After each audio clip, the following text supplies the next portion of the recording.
šitą 3D realybę. Tai kai vyksta tas didžiulis sąmonės plėtimasis, tai gali būti toks jausmas, kad atrodo, kad vėl nieko nebežinot. Kad atrodo, jau buvo liktai užgimęs tas žinojimas, užgimęs kažkoks tai aiškumas ir tom akimirkom, kai vyksta tas plėtimasis, gali vėl užeiti tas jausmas, kad tarsi nieko nežinot ir tarsi pradedat nuo nulio.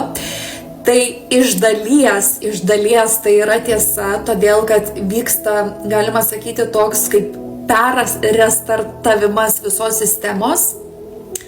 Ir žinot, kaip ir kompiuteris persikraudinėja, tai kol jis persikraudinėja, tol nieko negali daryti su kompiuteriu, jis tarsi užšalęs, turi išlaukti. Tai lygiai dabar taip pat ir jūs turite išlaukti, kol visa šita informacija nusės į kūną, kol nervų sistema, psichika, apskritai kūnas integruosis su šita nauja sąmonė, išsiplėtusią sąmonę. Bet tokie nuostabus dalykai ateina. Aš net nemoku to jausmo įdėti į žodžius, bet tikiuosi, kad jūs pajausit šitą energiją.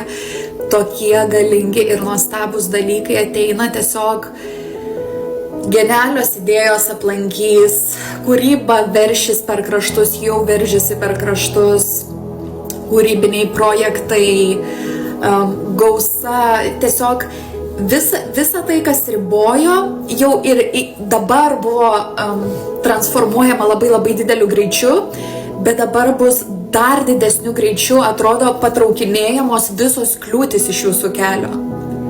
Ir tokie nuostabus dalykai, tokia nuostabi kūryba vyks šitoj žemėje, tokia nuostabi kūryba. Todėl, kad prieš tai buvusiam video sakiau, kad šitos stiprios energijos dabar taip drebina, kad būdina tuos, kurie nenori nubusti. Tai gausis, kad daugiau žmonių prisijungs į visą šitą būrį, kurie suprato savo galią arba yra pakeliui į savo galios suvokimą. Tai dėl to tos kūrybos, galima sakyti, jos padaugės, jinai padidės, nes mes visi esam viena, visi esam susiję. Realiai kiekvienas iš jūsų gyvenat savo visatoj, savo susikurtoj visatoj. Tai kaip aš mėgstu sakyti, tu esi visata patirianti save per save.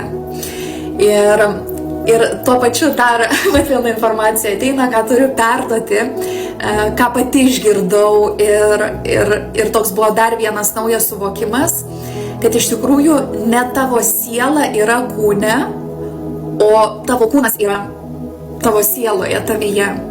Nes realiai tu esi sąmonė patirianti save per save. Tai galima sakyti, kad kiekvienas iš jūsų gyvenat, kaip sakiau, savo unikalioj visatoj.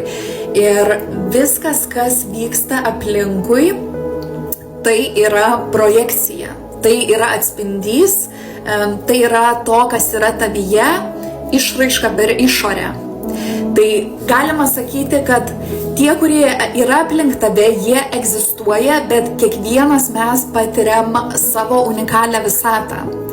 Kiekvienas dėl to unikaliai suvokiam savo realybę. Ir tie žmonės, kurie yra šalia, jie egzistuoja, bet tu juos savo realybėje patiri tik tai per projekciją. Tai galima sakyti, kad jie realiai, taip kaip jie iš tikrųjų yra, jų nėra tavo realybėje, nes tu turi tik jų projekciją. O jie turi savo realybę, bet mes galima sakyti, kad vienas šalia kito esam. Nežinau, kodėl visata dabar sugalvojo šitą informaciją, kad aš turiu jums perduoti, nes vėl pasiėmiau taro kortas daryti taro skaitimą, bet tiesiog sakau, matyt, nori perduoti, kokio dydžio ateina integracija, kokio akimirkomis, kai vyksta intensyvus ir didžiulis